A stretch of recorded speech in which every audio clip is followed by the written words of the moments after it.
இன்றைய நவீனகால சிந்தனைகளோடு இணைத்து திராவிட மாடல் ஆட்சியை உங்கள் அனைவரது பேராதரவுடன் நான் நடத்தி வருகிறேன்.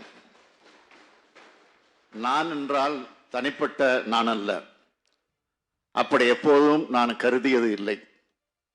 முத்துவேல் கருணாநிதி ஸ்டாலின் என்னும் நான் என்று நான் பொறுப்பேற்கும் போது அந்த சொல்லை உச்சரித்த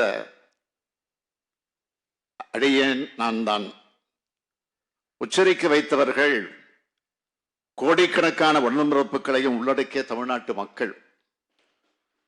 அந்த தமிழ்நாட்டு மக்களுக்காகவே ஒவ்வொரு நாளும் ஒவ்வொரு நொடியும் சிந்தித்து செயல்பட்டு வருகிறேன். என் மனசாட்சிப்படி நான் செயல்பட்டு வருகிறேன். எடுத்துக்கொண்ட பதவி பிரமாண உறுதிமொழிக்கு உண்மையாக நான் ஆட்சி செய்து வருகிறேன். இன்னும் சொன்னால், தந்தை பெரியாரின் வாரிசாக, பேரறிஞர் அண்ணாவின் வாரிசாக இருப்பவர் எப்படி செயல்பட வேண்டுமோ அப்படி செயல்பட்டு வருகிறேன். முத்தமிழறிஞர் கலைஞர் என்று இருந்து ஆட்சி செய்திருந்தால் எப்படி இருக்குமோ அப்படி நான் ஆட்சி நடத்தி வருகிறேன். இதுதான் கலைஞருக்கும் பெருமை, அவர் மகனான இந்த ஸ்டாலினுக்கும் பெருமை என்பதை உணர்ந்தவன் நான். 14 வயதில் தமிழ் கொடி ஏந்தி 95 வயது வரையிலும் அதனை உயர்த்தி பிடித்திருந்த தமிழ்நத் தலைவர் கலைஞருக்கு இது 100ஆண்டு விழா கொண்டாடும் ஆண்டு. இந்த ஆண்டில் அவரது உயிரினும் மேலான இயக்கமாம் திராவிட முன்னேற்றக் கழகம் ஆட்சியில் இருக்கிறது என்பதுதான் எனக்கு கிடைத்த பெருமை.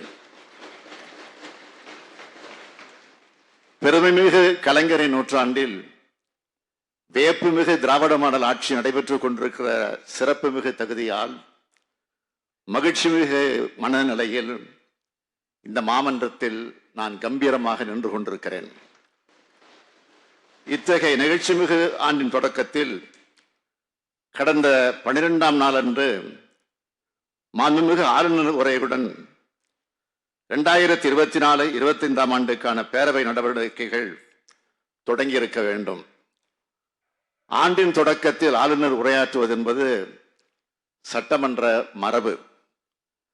அரசின் கொள்கை அறிக்கையாக அமைச்சரவை தயாரித்து தருவதை அப்படியே இந்த மன்றத்தில் வாசிக்க வேண்டியது ஆளுநரின் கடமை.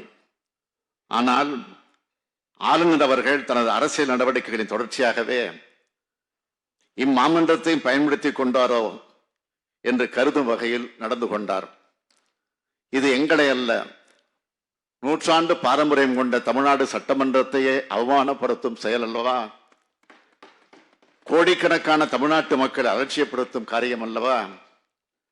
மக்களாட்சி மாண்புக்கு களங்கம் ஏற்படுத்தும் வகையில் அரசியல் சட்டத்தை மீறி தான் ஏற்றுக்கொண்ட பதவி பிரமாணத்துக்கு மாறாக செயல்படுவது அல்லவா?